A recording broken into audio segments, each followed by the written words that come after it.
spaceflight, ship combat, ship interiors, physical ship internal modules and maintenance, EVA, enemy ship boarding, first-person shooting, looting, and this. Jump Ship. Last year I noticed this Swedish game on Steam and quickly took an interest. So, today I got a chance to chat with developers about the game, what is it, how it was developed, and how soon can we see it in the public. A space game with cool features that certain other big budget titles fail to even consider as meaningful. But here I go beating a dead horse again.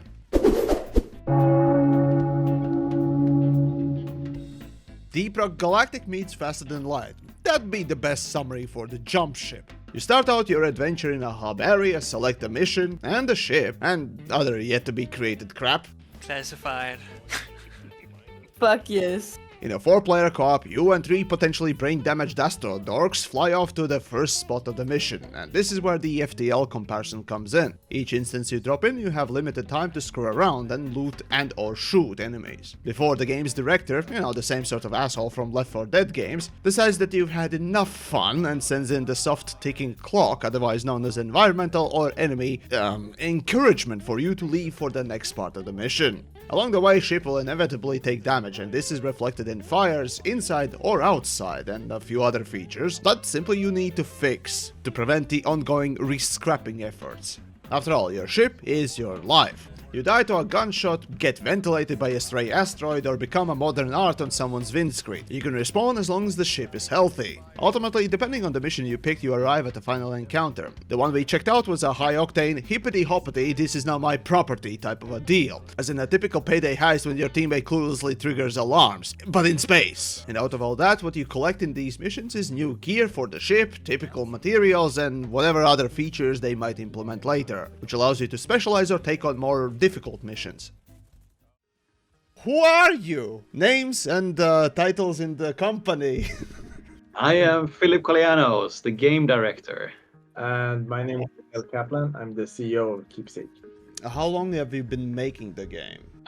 So that's a funny story. I think depends on it. So the studio has existed for just about 4 years. Yeah, since 2021, February, March. So. Yeah, it's taken. We started just with 5 people, right? And then we've slowly been growing. But before that, the game started with me working at home, having a side project. And I started like 2012, I think, making what eventually became this game. So the vision has stayed the same. You have a spaceship and we play as a cooperative crew. But back in those days, I was more focused on having like a creative sandbox and just learning programming and learning art and doing all this crazy stuff. But now that we started the studio 4 years ago, we can okay, how do we make a commercial product that is easy to learn, easy to understand, and is sort of approachable, even for people who are not into sci-fi but just want to play and have fun with their friends. So the project took quite a different direction. I think you can still find those videos online of how it looked and played. It used to be called Hyperspace. Hyperspace Pirates of Atira. Story behind the game is that the machines have taken over. There is a big corruption virus that has spread through the galaxy, and the machines have destroyed most of humanity. We, the players, are just a small pocket left fighting for survival. And our only hope right now is that we've located the source of this corruption virus, the signal, which is in the center of the galaxy. So our mission now is to work our way to the center of the galaxy by unlocking region by region to get into the center and then destroy the source of the virus. And then one story mission. And once you complete the story mission, you only unlock maybe a few new components and a new story mission. Once you complete the larger story missions, you will then unlock a new region that has more difficult missions in it and has different rewards. For the sake of it, how much outsourcing for the game has been brought in, if any? Interesting question. I don't think we've had that one. No. The music and sound effects completely outsourced by a company here in Sweden. And then we got some art help from different studios for the suits. Yeah, the characters. Yeah. But it's very little. I think that's... Yeah. And we have some friends helping us out with the console port. Yeah, exactly. Right. That's also a good question. What platforms are you aiming for? Steam and Xbox. Very simple and intuitive features that are easy to grasp even in this pre-release state. Sure, that comes with a certain level of simplicity at the expense of depth and hardcore mechanics. Like the ship controls are simple, Newtonian physics are more of a suggestion, but it all makes it more endearing, frankly. Now, unlike Deep Rock Galactic, the game has no classes, so any player can pick whatever role and just do it whenever the situation calls for it. Be that piloting the ship, manning the guns, going EVA, or fixing the ship. Yet that's not the thing that intrigued me the most. It's the ship interiors, doing odd jobs inside your ship or out. And what a shock horror, the game doesn't require any loading screens or bizarre transitions between going in and out of the ship.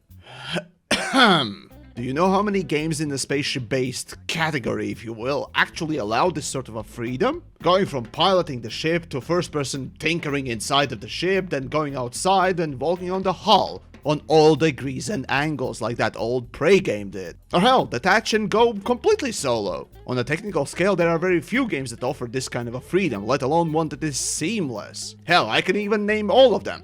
Star Citizen, Space Engineers, and sort of X4. But that's how few games actually have this. Honestly, ever since the space sim genre became a real thing back in 90s, this kind of a ship-based interaction kind of feels obvious. And yet no one really bothered doing them. Yeah, you mentioned early access, so you're planning to release it in early access first, then go for the full release, yes? That's correct. Correct. We're not sure. Right, and what's the time frame for it, approximately?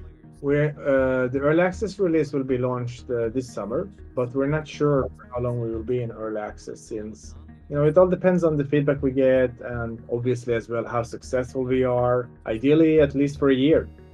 We are in early access because we believe we have a lot of stuff we want to try out and we want to see and collaborate a lot with the players themselves as they try out new features and see what they think. Do they want more of different kind of shapes? Do they want more guns? Do they want more regions to explore and stuff like that? So we see it a little bit as a collaboration with the players in early access. And yeah, we don't really have like a super set plan. Rather, we have a large set of options of what to focus on. Yeah. And then we need to listen a bit to the community and see like where they feel the game is lacking or what they would like to, what gets them excited.